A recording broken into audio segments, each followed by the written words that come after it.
नमस्कार विद्यार्थी मित्रांनो, तुम्हा सर्वांचं मिस्टर प्रोफेसर या यूट्यूब चॅनलवर स्वागत करतो. तर बघा, या व्हिडिओमध्ये आपण CUP पुणे 2025चा जो काही कट ऑफ होता तो पण आपण ब्रांच वाईज कट ऑफ बघण्याचा प्रयत्न करूया. आणि हा व्हिडिओ जे विद्यार्थी महाराष्ट्र CETची तयारी करत आहे, जे विद्यार्थी महाराष्ट्र CET ॲस्पिरंट्स आहे, अशा विद्यार्थ्यांसाठी हा व्हिडिओ अत्यंत महत्त्वाचा आहे. ठीक आहे, स्टेप बाय स्टेप आपण सगळ्या गोष्टी बघूया.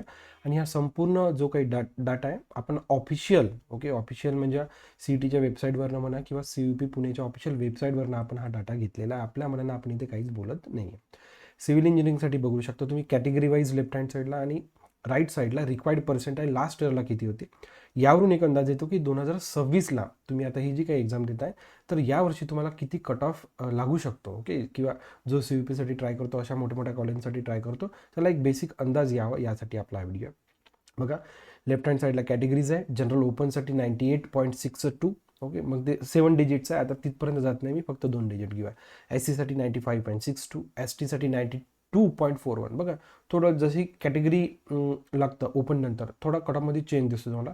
विजेसाठी बघा 96.54, NT1साठी 95.67, NT2 98.17, NT3 98.08, OBC 98.23, after that SCBC 98.18.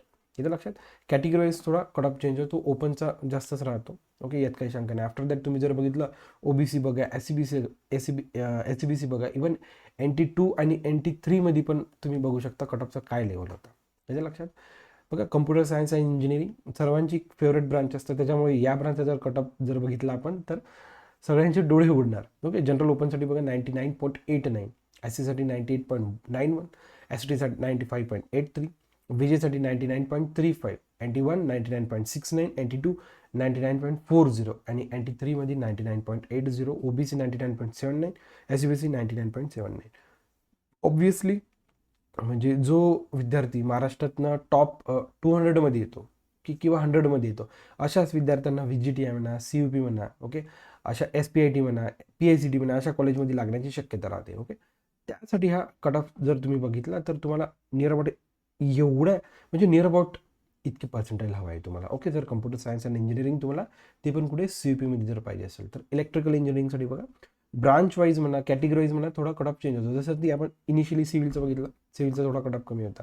कम्प्युटरवर jump केली, कम्प्युटरचा कट ऑफ हाय गेला. आफ्टर दॅट आपण इलेक्ट्रिकवर राहतो, तो बघा थोडा कट ऑफमध्ये फरक दिसतो तुम्हाला. ओपन कॅटेगरीनुसार बघू शकता 99.50 पासून इलेक्ट्रिकल इंजिनिअरिंग सुरू झालं.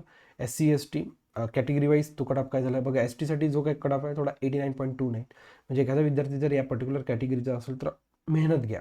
चांगल्यात चांगलं कॉलेज मिळण्याची शक्यता आहे. विजेसाठी बघा 97.60, NT1 98.53, 2 99.17, NT3 98.71. बघा तुम्ही NT1, NT2, NT3 मध्ये काय कसा कट ऑफचा टफनेस आहे. OBC 99.34, SCBC 99.17. इलेक्ट्रिकलसाठी थोडा cut off as compared to computer science and engineering कमी असतो. ENTCसाठी बघा इलेक्ट्रिकपेक्षा जास्तच असतो. ओपनसाठी बघा 99.72 पासून सुरुवात झाली.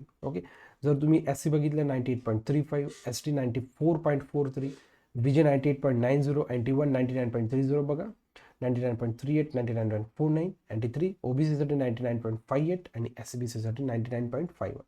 OBC आणि SCBC मध्ये फार मायन्यूट डिफरन्स तुम्हाला प्रत्येक याच्यात दिसतं, प्रत्येक ब्रांचमध्ये तुम्हाला दिसतं. इन्स्ट्रुमेंटेशन अँड कंट्रोल इंजिनियर बघा, काही विद्यार्थ्यांचं कसं असते, CUP भेटायचं असेल तर त्यांना कोणताही ब्रांच पाहिजे. म्हणजे कोणत्याही जर ब्रांच मिळालं तर त्यांना ओके असतं. असंही राहतं. बघा, लेफ्ट हँड साईडला ओपन कॅटेगरी 99.41 पासून स्टार्ट झाला. SC 97.09, ST 87.77, VJ 97.21, NT1 98.18, NT2 98.40, NT3चा cut off तिथं ॲबसेंट होता, त्याच्यामुळे मी तो घेतलेला आहे. OBCचं बघा 99.24, SCBC 98.81. इन्स्ट्रुमेंटेशन अँड कंट्रोल इंजिनिअरिंगसाठी. मेकॅनिकलसाठी बघा ओपन 99.43, म्हणजे मेकॅनिकल ब्रांचही CUPमध्ये किती टफ आहे बघू शकता तुम्ही. SC 97.18, ST 87.94, VJ 98.56, NT1 97, NT2 NT3. OBC बघा 99.15, SCBC 98.85. म्हणजे जो कट ऑफ डिजिट नंतरही तुम्ही बघू शकता 7 डिजिटचा आहे. याच्या लक्षात. मॅन्युफॅक्चरिंग सायन्स अँड इंजिनिअरिंगसाठी हा जो काही कट ऑफ आहे लास्ट इयरचा आहे 2025चा. ठीक आहे. लेफ्ट हँड साईडला ओपन कॅटेगरीज, सगळ्या कॅटेगरीज ओपन म्हणत आहे, आणि इकडे रिक्वायर्ड पर्सेंटाईल लास्ट इयरचा 2025चा तुम्ही बघू शकता. प्रत्येक गोष्ट मलाही सांगण्याची गरज नाही. बघा, मेटलर्जी अँड मटेरियल टेक्नॉलॉजीसाठी बघा ओपनसाठी 98.40 पासून सुरुवात झाली असती, ती SC ST पर्यंत कमी झाली बघा. SCला 94, STला 81 झालं. After that VJला 94, NT1 95, NT2 97, NT3 97.51. OBC परत वाढला 98.01. SCBC थोडा स्लाइटली डिफरन्स 97.96.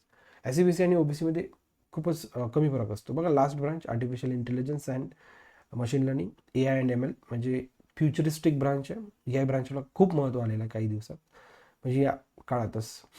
ओपनसाठी बघा 99.86, SC 98.62 बघा. SCला पण किती कट ऑफ गेलेला आहे जास्त. ST 95.45, विजेला ॲबसेंट होता. NT1 99.63, NT2 99.33, NT3 99.54, OBCसाठी 99.74. बापरे, म्हणजे ACBC 99.73. किती क्लोज आहे बघा. ACBC बघा, OBC बघा, ओपन बघा, जवळपास सारखेच आहे, याच्या लक्षात. ओके, आणि कॅटेगरीचाही तुम्ही जर बघितला NT1, NT2, NT3 यांचाही खूप क्लोज आहे, याच्या लक्षात. ओके, तर काय असतं ना, चांगल्या कॉलेजमध्ये जर यायचं असेल तर तुम्हाला मी आताच सांगितलं की 200 आतमध्ये, टॉप 200 जर आतमध्ये राहिले तुम्ही, तर तुम्हाला VGTI CUP या दोनपैकी कोणतेही कॉलेज इझिली मिळू शकतं. ओके, गव्हर्नमेंट कॉलेजेस आहे आणि या कॉलेजबद्दल खूप काही सांगण्याची गरज नाही, सगळ्यांना माहीत आहे. ओके, फक्त मला या व्हिडिओमध्ये एकच क्लिअर करायचं होतं, जो ब्रांच वाईज लास्ट इयरचा कट ऑफ काय होता आणि त्यावरनं या वर्षीचा तुम्हाला एक मला अंदाज द्यायचा होता. ठीक आहे, व्हिडिओ आवडला असेल तर नक्कीच व्हिडिओला लाईक करा, शेअर करा आणि सबस्क्राईब करा. So thank you for watching. See in the next video.